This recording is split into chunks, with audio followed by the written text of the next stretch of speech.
Now that the full All-Star teams have both been released for each conference, I think it's pretty accurate to say that, you know, voting doesn't make any sense and it's completely inconsistent. I don't mean that the players that were nominated don't deserve to be nominated. I just mean that their reasoning for everyone individually being selected to the game is pretty inconsistent. For example, you have LeBron James, who is a starter in the Western Conference at a team that was below 500. So winning is not as important as getting stats. But then you have Trae Young, who is averaging 27 and 10, and for the second straight year of averaging those numbers, is not in the All Star game. I understand that his team is a little bit less under 500, and obviously winning matters, but it really rubs me the wrong way when you say, like, this guy's not an all-star, like, at all. Like, and it doesn't really matter with the Trae Young thing because he's gonna be the next reserve. Like when Randle and Embiid need, injury replacements, Trae Young will get in. Um, I just think that there's like basically what the NBA does with the All Star game at this point is that they basically say, all right, well, here's every playoff team. Every playoff team gets an All Star. Boston, Jason Tatum, Jaylen Brown. Milwaukee, Dame and Giannis. And then you have Philly, Embiid and Maxey. And then 4, we're going to go Cleveland. You've got Donovan Mitchell. 5, Knicks, Jalen Brunson. 6, Miami Heat. We're going to go Bam Adebayo. 7, Pacers, Tyrese Halliburton. 8, Magic, Paolo Banchero. Right? So that's, top 8. Now let's go to the West. 1, Thunder, Shai Gilgeous-Alexander. 2, you've got the Clippers. You got Kawhi Leonard and Paul George. So they get 2. And then, you've got the Timberwolves, Anthony Edwards, Karl-Anthony Towns. They've got 2. The Nuggets, you have Jokic. And then the Suns, you have Kevin Durant and Devin Booker. And the Lakers obviously have LeBron, even though they're, like I said, 500 team. And then you have the Kings. 0. No Fox, no Sabonis. Neither of them. How does that happen? Tell me how that happens. Seriously. Explain to me, like I'm 5, how the Sacramento Kings don't have an all-star. That's crazy. That's crazy. And I get it, because what are you going to do? Not have LeBron in the all-star game? Not have Anthony Davis in the all-star game? No. You can't do that. Of course not. Something's got to give. You know what I mean? Like, for Sacramento to not have an all-star, that's crazy to me. I just don't get it. This doesn't make any sense.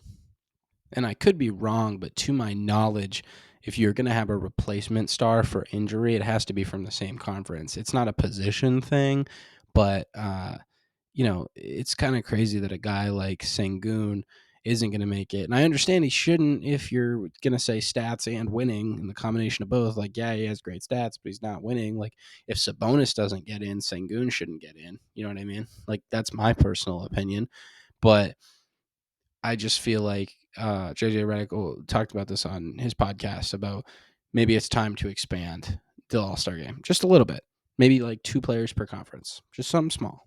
Because, over time, players get more and more talented. And 25% when, the All-Star game was first around in the NBA, 25% of players in the NBA were all-stars. Now it's 4% of NBA players are all-stars. So, that's pretty disproportionate. I'm not saying that 25% of NBA players should be all-stars, because then you'd have way too many all-stars that, just don't deserve it at all.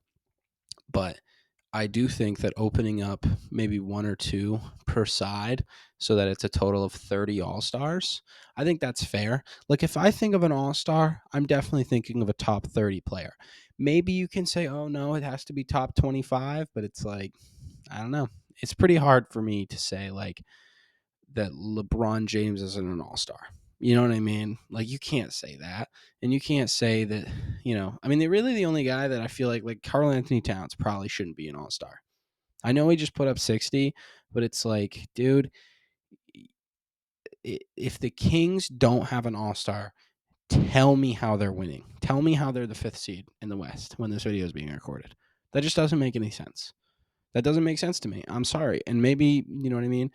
That there's some like piece to this that I don't understand. I don't even need to talk about the fan voting to tell you how atrocious that is. I mean, Austin Reeves had more fan votes than Devin Booker for the All-Star game at one point. Fan voting is ridiculous. It shouldn't have any impact. I'm sorry, but it shouldn't. It shouldn't. You got to let just the players and coaches. And I understand that like Damian Lillard being a starter is a product of those player and coaches votes, and that's their decision. I just feel like the starters, it's a legacy thing, and I'm really surprised that Curry didn't get it the start. But I guess Shea having like an MVP year, and Luka obviously having a similar MVP caliber year, but also like Kyrie. Wait, was Kyrie an All Star? Actually, let me fact check myself on that before I'm wrong and I embarrass myself. Fact checking myself. No Kyrie in the All Star game. I'm gonna read through. Because I mean, like looking, if you go on this website and look at the numbers, like yeah, Karl Anthony Towns is having a really good season. And again, the top teams in each conference are getting multiple All Stars, other than the Thunder, who just have Shea. But you have Anthony Edwards and Karl Anthony Towns for the Timberwolves, Paul George, Kawhi Leonard for the Clippers. Um, but it's like, I get that it's Steph Curry, but Steph Curry's averaging 27, 5, and 5 on a team that's severely below 500, and he makes the All-Star game. And Trae Young doesn't, averaging 5 more assists. Yes, on a bad team, but I mean, those are the same thing. Those are the same situation. And again, it's like, who are you kicking off, right? Like you've got Bam Adebayo, Paolo Banchero, Jaylen Brown, Jalen Brunson, Tyrese Maxey, Donovan Mitchell, and then Julius Randle. For Trae Young, I mean, you probably got to kick off Randle. But I don't know. I mean, 24, 9, and 5. 24, 9, and 5 is crazy. That's a really good season. So, I mean, it's hard. And I just feel like that proves the point of if you just have 2 more spots, right? 2 more spots, then you have, like Jimmy Butler and Trae Young in the All-Star game in the East. And then you have, Fox and Sabonis or Fox and Sengun or whatever you want to do. I don't think Wembanyama should be an all-star. He's having a really good year, but he's just not there. Like, there's guys that deserve it over him, unfortunately. But I don't know. I made the Spurs fans mad already, so I'll just chill out on that. I just don't feel like the voting is consistent. I don't really see like a criteria that actually makes sense consistently throughout. Like it's not like they value winning over stats or stats over winning. It's just, oh well, if anything, it's legacy. But how the fuck is Trae Young supposed to build a legacy in the All-Star game if you don't let him in, even though his stats are ridiculous? You see what I'm saying here? Like, yeah, you can't take out Curry. Oh, you can't take out LeBron. Oh, you can't take out KD until they're washed and they're like bad at basketball. But you know what I mean? Like, when do you say, okay, like there's legitimately guys that have played better that deserve this that aren't getting in? And, obviously, I don't think that, like, I think in terms of the starters, I think the starters are perfect outside of Damian Lillard. In terms of performances this season, starters are perfect other than Damian Lillard. I would say either maybe Brunson. I think Brunson is probably the guy that you put instead of Damian Lillard. But that's not a big deal because no one's missing the All-Star game because of that. But no Trae Young on the list at all is wild. It's absolutely wild. Luckily, obviously, I mean, I don't want to say luckily because it's injuries, but like thankfully because of these injuries, we do get to see deserving All-Stars. But yeah, I think just the wrapping point of that in this whole video is that it's time to expand the All-Star game a little bit. Just 2 more players. Just 2 more. That way nobody has to play a ton of minutes. Everybody gets a little bit of shine. I just think like there's so many teams that have good players. You got to have at least like room for a player on every NBA team. You know what I mean?